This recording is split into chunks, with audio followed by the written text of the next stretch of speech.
I don't think that President Trump would hesitate to defend American interests as he did in the first term.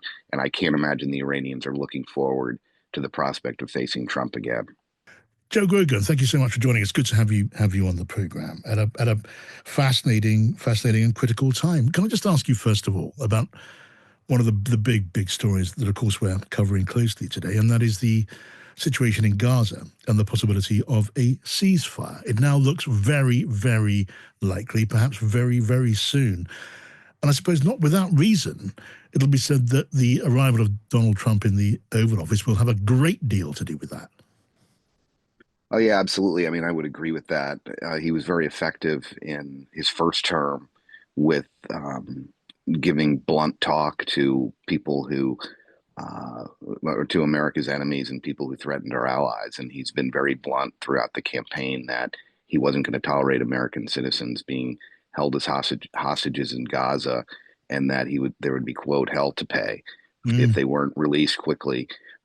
So I think he doesn't make idle threats on things like that. And I think there would have been some serious consequences, and there will be, either for Hamas, who's getting teed up pretty aggressively by the Israelis right now, or their sponsors.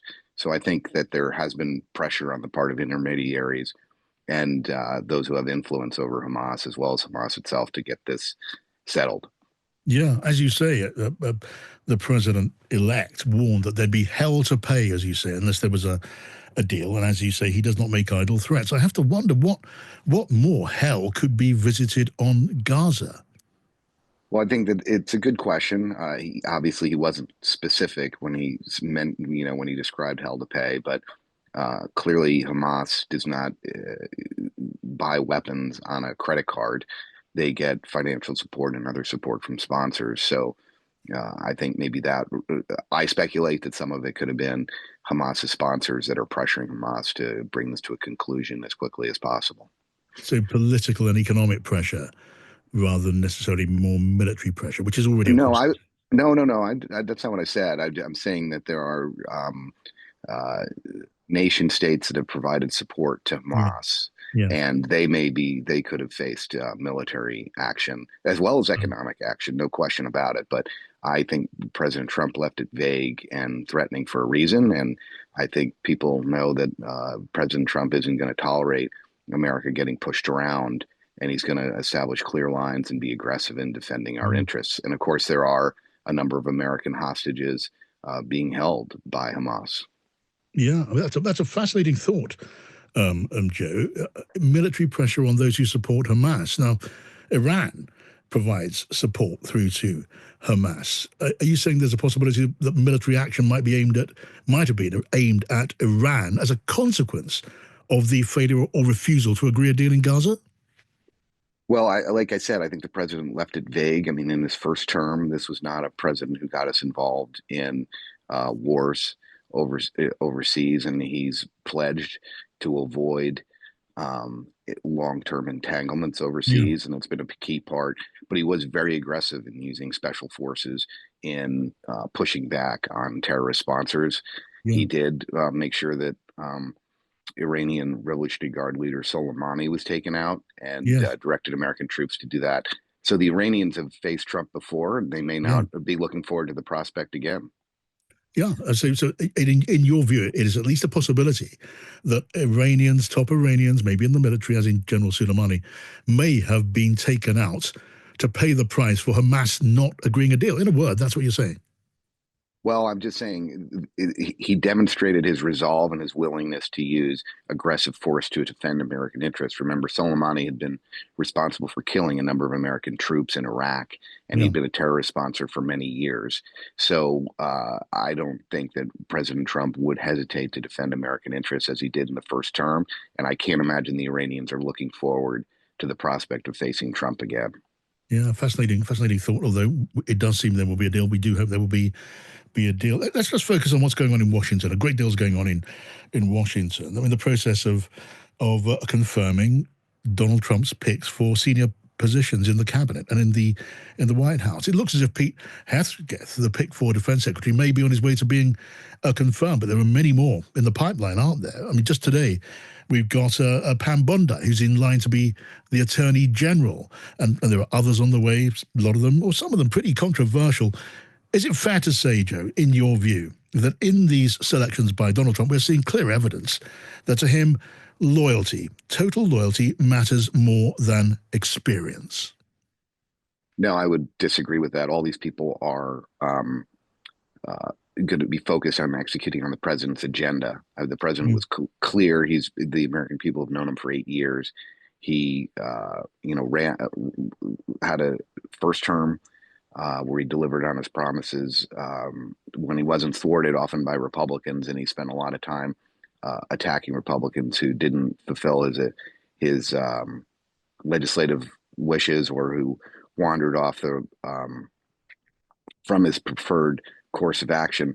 Pete Hegseth is going to be confirmed, and he's going to deliver on the president's agenda. First and foremost, it's to Yeah, purge woke politics from the Pentagon yeah, and to focus on lethality of the United States military to defend American citizens and interests overseas. That is what Pete yeah. Hegseth is supposed to do as Secretary of Defense. He served in the military.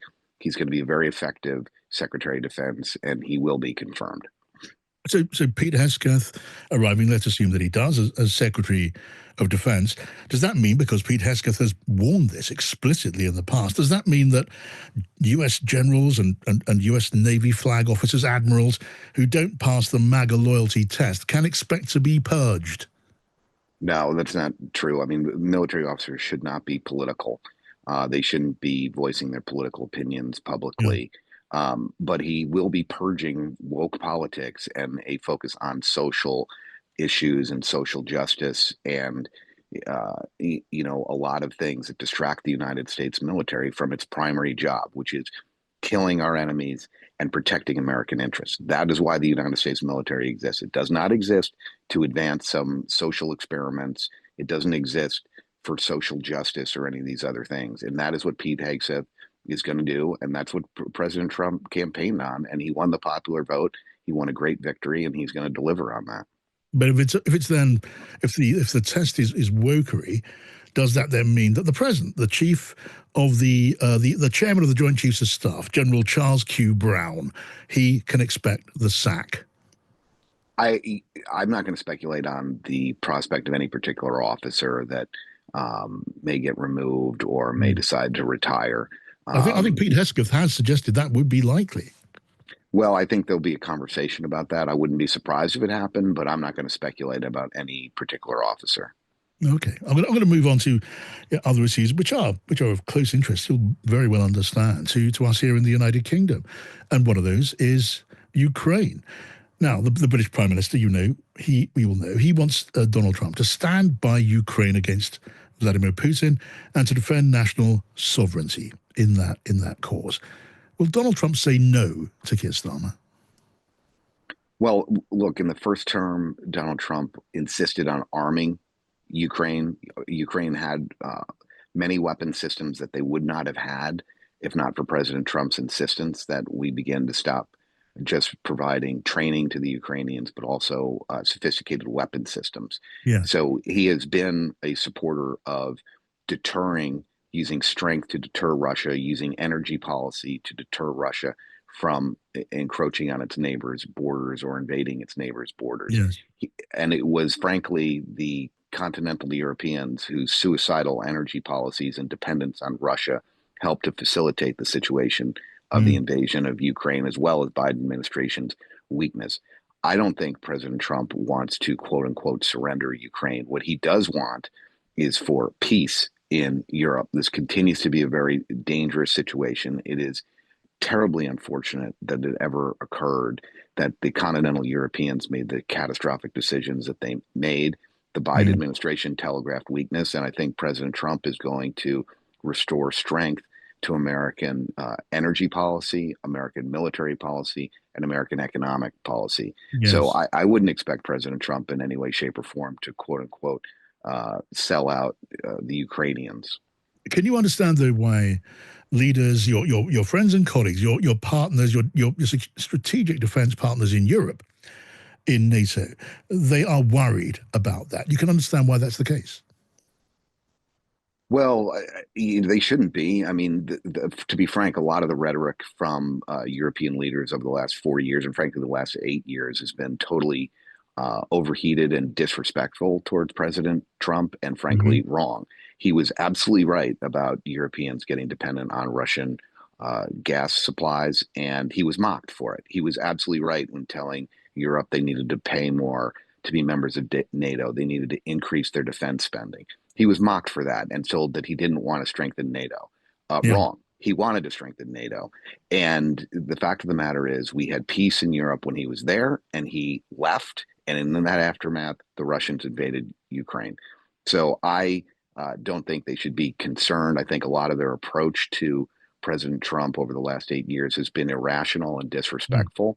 And to be perfectly frank, this is a great opportunity for all Europeans to do a reset and say, maybe we got this guy wrong and it's time to treat him with respect and pay attention a little bit more and not just reflexively make derisive comments. Okay, that's an interesting argument. But help me with this, because some in Europe, especially, are going to be asking this question: is it possible to condemn Vladimir Putin for attacking and trying to take possession of a sovereign state, Ukraine, while at the same time threatening to force Denmark to hand over Greenland using the threat of economic force? Well, he has made it clear that he would like to have a discussion with Denmark about purchasing Greenland and that he'd be interested in greater American influence over Mm, Greenland. Again, I think it's a good example. When he brought it up in his first term, he was immediately derided that this was crazy and would not even be discussed. And yeah. he wasn't given the respect of at least having a conversation about Mm, it. I think it's in the interest of the people of Greenland. It's in the interest of Denmark to have the conversation and treat his proposal with respect. yes. So that I think would be the smart thing to do rather than deride him. And remember, the United States has expressed interest in buying Greenland at other times long before Yeah. President Trump. And we'll see. So that is true. Maybe the people that live there would be interested in being part of the United States, and Yeah. maybe the leader of Denmark and other European reporters and leaders should speak to them about it. Yeah, I mean, there has been interest from America before, and maybe some people in Greenland would take that view. But it's also true, isn't it, that that Donald Trump has spoken of applying economic pressure. That is basically a threat of coercion. I think it's up to the people of Denmark and Greenland to have a conversation with President Trump about exactly privately about exactly what he means and what his proposal is as far as whether it's purchasing or greater cooperation within Greenland and treat it respectfully. Unfortunately, I think they did not take that approach in term one. And like I said, I think this is a great opportunity for there to be a reset and have a Mm. open and honest conversation about this. Is the possibility of applying economic pressure using tariffs, is that a real one, or is that just bluster? Is that just rhetoric? How should I read that? Well, I'm not going to be dismissive of President Trump's negotiating tactics. I do think that tariffs are very much on the table for the United States moving forward. President Trump has telegraphed and he's building an economic team that is going to be united in using tariffs not only as a negotiating chip, but also Mm, as a means of economic and industrial policy, and yes. also a revenue raiser.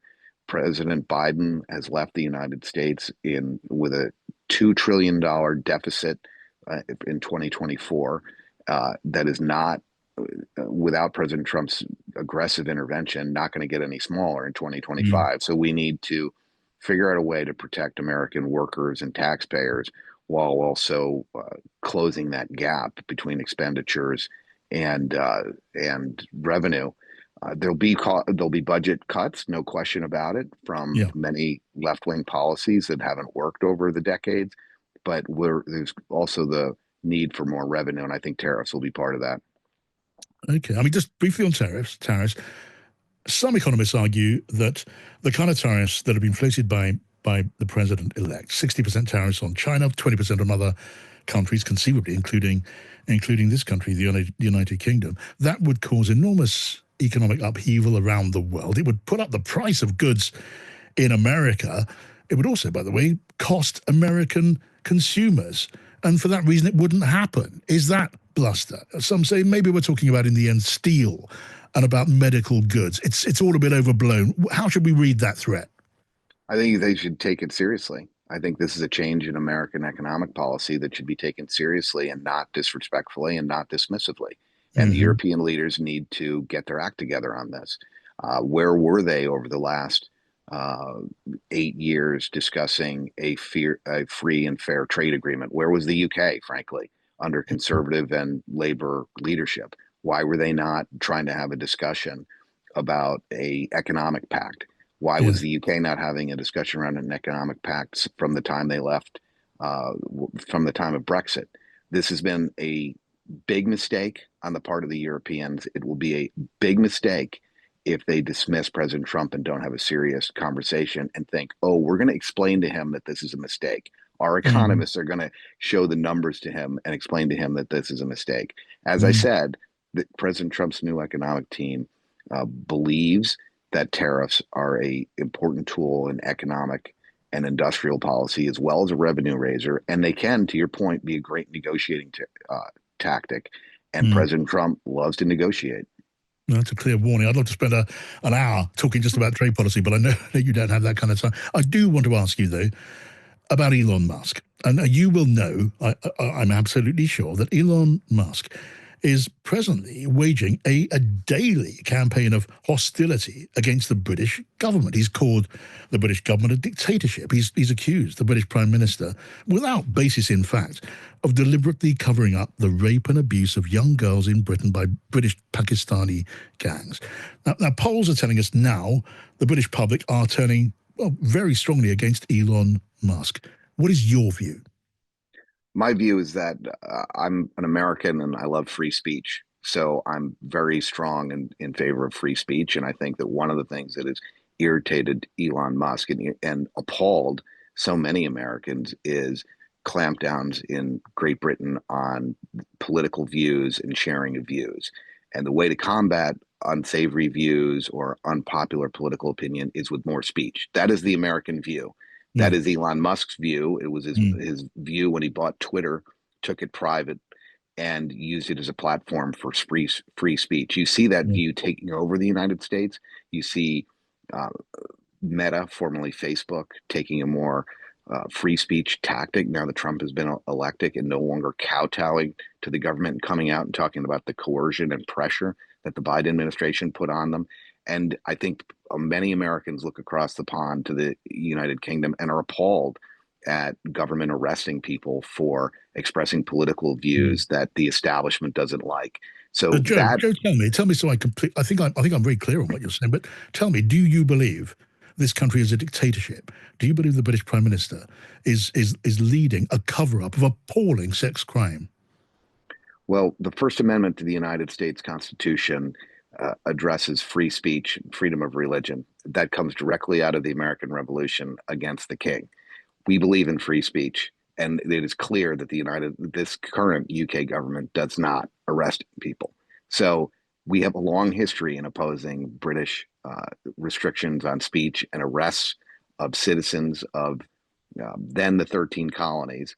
And we're opposing it now, frankly. And I think that this is going to be an issue that President Trump would bring up. And I think it's also something that could be brought up as far as any negotiation between the United States on economic policy or military cooperation. Right. How do you treat European citizens when it comes to the free exercise of their ability to think and express their views and to worship freely? I think this is something that the Europeans need to get their head around. That this is whereas before the Biden administration was flying gay flags at the U.S. embassy, now you're going to have a American ambassador and American foreign policy and American Secretary of State that's advancing very different American values as well as economic values and advancing them and saying, we oppose your restrictions and your arrests of people who express unpopular political views. And I think it Right. needs to be reckoned with. And frankly, personally, I think it should be.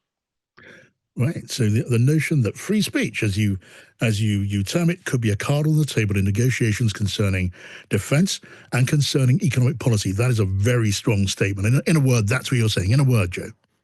I'm saying that America is going to stand up for its values, as President Biden tried to advance a particular left wing set of social issues.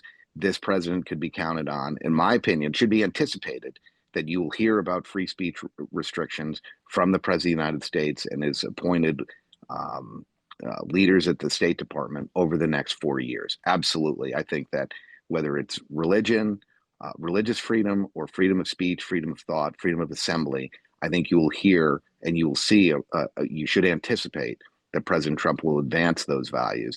And I think he's going to get a lot of support from a lot of Americans to stand up and say, hey, listen, that is outrageous that all over Europe people are arrested and persecuted for their political views.